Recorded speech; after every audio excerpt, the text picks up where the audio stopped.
Question number 15 says, which substance would not be used for preparing a pure sample of crystalline magnesium sulfate by reaction with dilute sulfuric acid? Magnesium sulphate हमारा soluble salt है और soluble salt prepare करने के लिए हमें एक reagent acid चाहिए होता है और दूसरा हमें देखें कि मैग्नीशियम हमें कहाँ से मिलेगा। मैग्नीशियम हमें या तो मिल सकता है एज अ मेटल या एज अ बेस या एज अ एल्कली, या मैग्नीशियम का देखें कार्बोनेट सॉल्युबल है या इनसॉल्युबल है। अच्छा, मैग्नीशियम का जो कार्बोनेट होता है ना वो इनसॉल्युबल होता है, तो हम एसिड को इनसॉल्युबल कार्बोनेट से रिएक्ट करवा सकते हैं। मेक श्योर यू नो कि यहाँ उन्होंने लिखा हुआ है कैन नॉट बी यूज्ड, ठीक है, तो अल्फा यूज़ कर सकते हैं हम। ब्रावो भी हम यूज़ कर सकते हैं क्योंकि मैग्नीशियम सेकंड ग्रुप से बिलोंग करता है। सेकंड ग्रुप के जो ऑक्साइड्स होते हैं ना, they form hydroxides as their bases are soluble in water. So Bravo is a correct answer. Correct in a way कि yes we can use magnesium hydroxide. Charlie भी हम use कर सकते हैं क्योंकि magnesium nitrate can react with the dilute sulfuric acid. Delta cannot be the answer because delta cannot be correct and this is the answer because magnesium oxide एक base होती है and base magnesium oxide की exist नहीं करती, it is soluble, तो ये magnesium hydroxide बना देता है। तो डेल्टा करेक्ट आंसर है। Question number 16 says that which pair of the compounds could be used in the preparation of calcium sulphate. Calcium sulphate हमारा इनसॉल्युबल सॉल्ट है और इनसॉल्युबल सॉल्ट को प्रिपेयर करने के लिए हम लेते हैं दोनों रिएजेंट्स आपके सॉल्युबल होने चाहिए। एक आपका कैल्शियम का सॉल्युबल सॉल्ट होना चाहिए और दूसरा आपका सल्फेट सॉल्युबल होना चाहिए। तो यहाँ पर कैल्शियम नाइट्रेट भी सॉल्युबल है और लेड सल्फेट नहीं हो सकता। अल्फा में कैल्शियम कार्बोनेट इनसॉल्युबल है, ब्रावो में कैल्शियम क्लोराइड सॉल्युबल है, अमोनियम के भी तमाम सॉल्ट सॉल्युबल होते हैं, तो Bravo is our answer. We can use calcium chloride and ammonium sulphate because here both the reagents are soluble in water.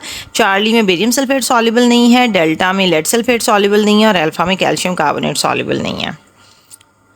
Question number 17 is a student mixed together aqueous solution of Y and Z. A white precipitate is formed which could not be the solution Y and Z. हम देखते हैं कि इनका product क्या बनता है। Alpha में product है सिल्वर क्लोराइड, तो ये तो आपका वाइट प्रेसिपिटेट बनाता है, तो ये आंसर नहीं हो सकता। ब्रावो में सोडियम क्लोराइड बनता है, ये सॉल्युबल सॉल्ट है, so this can be the answer, लेकिन हम अगली ऑप्शंस भी पढ़ते हैं। चार्ली सेज लेड क्लोराइड आपका इनसॉल्युबल होता है, तो that can not be the answer because वो कह रहे हैं white precipitate forms but which could not be the solution Y and C, यानी हमें वो ऑप्शन सेलेक्ट करनी है जिसमें सॉल्युबल सॉल्ट बनता है और अल्फा और चार्ली में इनसॉल्युबल सॉल्ट बन रहा है। डेल्टा में आपका सिल्वर क्लोराइड बन रहा है, तो इसका मतलब है ब्रावो क्लियरली हमारा आंसर है। Question number 18 says that which metal has a soluble carbonate, chloride and sulfate. Barium का सल्फेट इनसॉल्युबल होता है, कैल्शियम का कार्बोनेट इनसॉल्युबल होता है, कॉपर का कार्बोनेट इनसॉल्युबल होता है और पोटेशियम के तमाम सॉल्ट्स यानी कार्बोनेट्स, क्लोराइड, सल्फेट सारे सॉल्युबल होते हैं। Question number 19 says solid Y is insoluble in water. It gives off a gas when heated and also when reactive with dilute sulfuric acid. What is Y? अच्छा, ये वाला आपका जो question है ना, ये आइडेंटिफिकेशन ऑफ केटाइन एनाइन और gases में से है क्योंकि ना गैस इज गिवन ऑफ, ठीक है, तो ये उस वाले टॉपिक में मैंने क्वेश्चन किया हुआ है, वहाँ से देख लें। Question number 20 says which salts are soluble in water. Ammonium, yes, ammonium के तमाम सॉल्ट सॉल्युबल होते हैं। Calcium carbonate, no. Lead carbonate, no. All the carbonates are insoluble except so sorry about it. All the carbonates are insoluble except potassium, sodium, calcium and potassium, sodium, ammonium carbonate soluble होते हैं, बाकी सब insoluble हैं।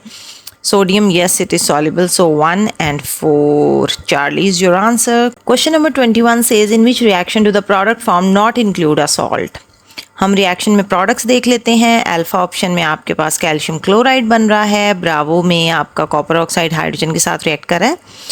अच्छा, यहाँ पर आपको याद होगा कि मेटल वाले चैप्टर में मैंने आपको पढ़ाया था, रिएक्टिविटी सीरीज़ जब हमने पढ़ी थी, आप मेरी को वीडियो पढ़ी होगी, प्लीज़ उसको जाके देखिए, उसमें सारी एक्सप्लेनेशन है कि copper oxide is reduced with the help of hydrogen, ठीक है। ये रिएक्टिविटी सीरीज में इसकी पोजीशन की वजह से, इसकी रिएक्टिविटी की वजह से it can be easily reduce, तो कॉपर बनेगा हमारे पास और साथ में वाटर बनेगा, तो यहाँ पे इसका मतलब हमारे पास सॉल्ट नहीं बन रहा, तो Bravo is the answer for this question.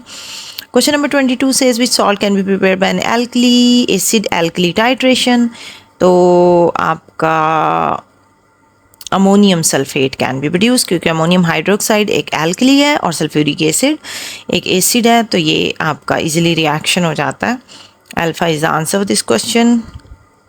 I think that's all for this video. अगले क्वेश्चन अगली वीडियो में करेंगे। Thank you so much. God bless you. Allah हाफिज़।